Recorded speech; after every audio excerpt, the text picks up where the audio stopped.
এই যে এখানে সেনাবাহিনীরা আছে, ভয়ে ভিতরে ঢুকছে নিউ মোটর বহুমুখী উচ্চ বিদ্যালয়ের ভিতরে। এই যে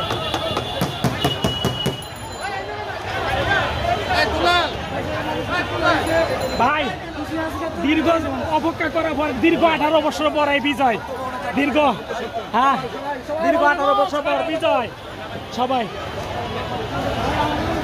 স্বাধীন। দীর্ঘ 18 বছর পর সেনাবাহিনী এখানেও স্বাধীন, দীর্ঘ 18 বছর পর অপেক্ষা করার পরে। এই যে ধোঁয়াকুণ্ডলী দেখতেছেন, এ হলো বঙ্গবন্ধু বাড়ি, 32 নম্বর যেটা পুরা শেষ। এই যে ওই যে সেনাবাহিনীর নিচের থেকে সব উপরে উঠছে, এই যে দেখেন প্রত্যেকটা ইয়ের ভিতরে, এই যে